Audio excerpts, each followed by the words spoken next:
Mayor Vico Soto versus Vice Ganda banning online gambling ads. Ngayon, Dad, sa Pasig City, meron controversial or not so controversial na ordinance na pinasa na sinelebrate ni Mayor Vico Soto, which is banning of all online gambling ads outside sa Pasig City.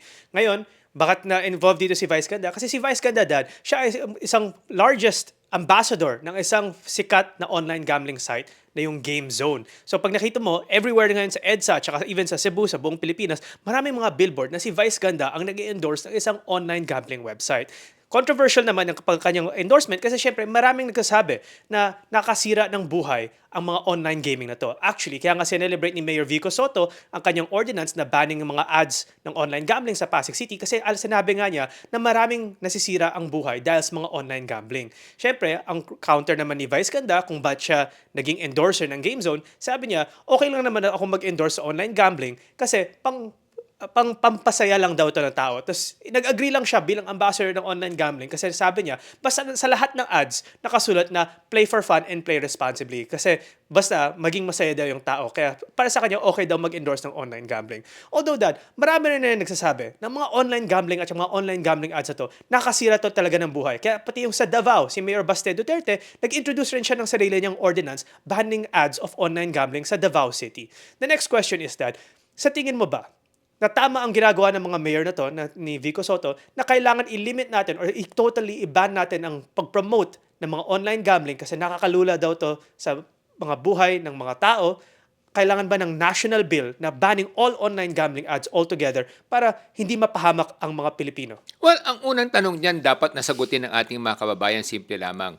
Ang sugal ba in general, whether online gambling, gambling na in person, nakakasira ba yan ng pagkatao? No? Kasi nga, pag titingnan mo, ang gambling kasi addicting yan. No? Para yung sigarilyo at para rin yung droga. No? Na once na sinimulan mo, nagiging addict ka. Kasi nga yung, bakit ka magiging addict? Dito ang pinaglaruan, hindi yung loob ng katawan mo, pero yung damdamin mo. Kasi nga, ang gambling kasi binibigyan ka ng high and low emotions. No? Ibig sabihin yun ang hinahanap ng tao, yung parang nag-high ka. Parang kung nagtitake ka ng droga, you feel high, di ba? Tapos pagka natapos yung epekto niya, you feel low. Ganon din sa gambling, no? Pag nanalo ka, you feel high. Pag natatalo ka, you feel low. So kahit na mas madalas ka matalo at paminsan-minsan lang yung panalo mo, pero yung feeling ng feeling high, yun ang hinahanap-hanap mo at hinahabol-habol mo. So yun ang problema kasi sa gambling, addicting ito. Kaya kung sasabihin natin na kahit nasabihin mo for fun lang, pero pag sinimulan mo yan, 8 out of 10 sa aking datos na nakita,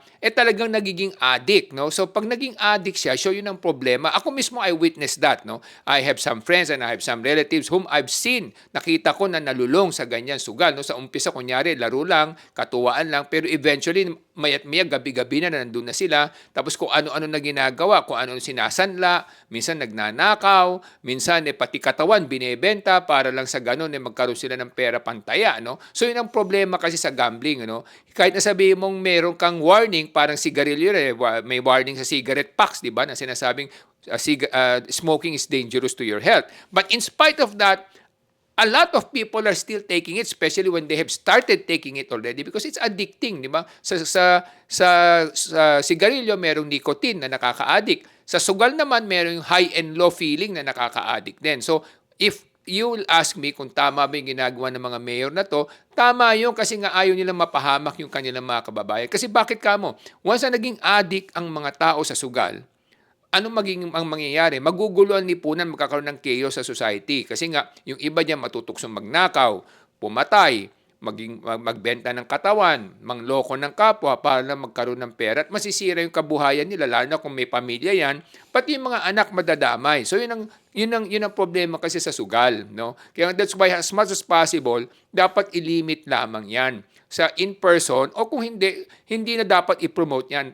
altogether kasi nga talagang masisira ang lipunan. Once a person becomes addicted to gambling, and if a lot of them gets addicted to gambling, you could expect a society that will be in chaos. Ngayon, Dad, actually, this wouldn't be the first time kung magbaban sila ng ads. Kasi I remember before na there was a time when cigarette ads were the number one source of ad revenue dito sa Pilipinas. Yung mga Marlboro, etc. Sila talaga lahat ng mga TV ads at ng mga billboard ads before the Philippine government decided to ban all cigarette ads. In fact, kaya nga sa cigarette packs, para i-discourage yung mga tao na mag-smoke o magsigarilyo, may mga pictures rin ng kung ano mangyayari sa mga lungs mo at saka mga negative effects ng sigarilyo. Parang nilimit talaga. So we think that the national government should already ban all online gambling ads similar to what they did sa sigarilyo. Definitely, because you should not encourage people to get into gambling, di ba? Kung sakali masabihin natin gambling is a source of revenue for the government, yeah, that's fine if there's a legal license to it, but at least don't promote it, di ba? Because kung hindi, pati yung mga hindi pa nalululong, malululong. Kung baga, at least you should limit the damage to society, di ba? The more you promote it, the more you attract newcomers to partake of it, no? Or to become an addict to it, di ba? So, hindi talaga maganda yan sa isang lipunan. Kung ako tatanungin mo, kung gusto natin maging maayos ang isang lipunan, dapat ang mga mamayan ay maalagaan at mapangalagaan sa kanilang mga magiging problema. Ngayon, Dad, what's your opinion sa mga celebrities na katulad ni Vice Ganda who are endorsing these online gambling websites and online gambling means?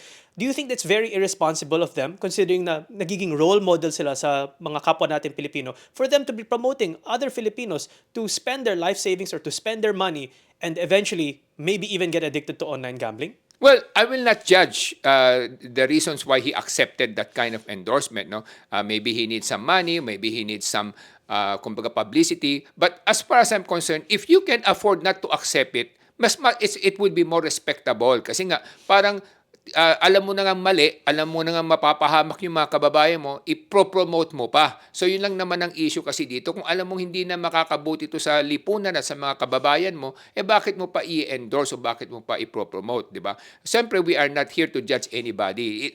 These are personal decisions of every celebrity or every actor or actress, no? But at the end of the day, if you can afford not to accept it, it's better not to because you don't want other people to fall into that trap, di ba? Kasi kung hindi ba sana kung endorse mo makakabuti sa mamamayan, kababayan, then definitely that's very laudable, kahanga-hanga yun. Pero kung alam mong pwedeng mapahamak yung iba, kahit sabihin na lang natin for the sake of argument, hindi naman lahat malululong. O sabihin na natin, out of 10, 8 lang yung malululong o 7 lang yung malululong sa sugal at magiging addict. Pero kung alam mong merong mabibiktima kahit na isa sa kanila, bakit mo pa i-endorse kung kaya mo namang hindi na i-endorse yon? Mga kababayan, maraming mga kababayan natin ay nalululong sa online gambling at saka sa easy money or yung promise ng easy money kasi wala silang skills para makahanap ng mas magandang trabaho at maging disiplina. Kaya ang layunin ng Ilocano Defenders Party List ay taas ang antas ng edukasyon para lahat ng kapwa natin Pilipino mas maganda ang magiging oportunidad nila at mas maganda ang magiging trabaho nila at hindi na sila kailangan malulong sa easy money. Ako po ay si Solomon Sai, ang inyong kuya ng bayan.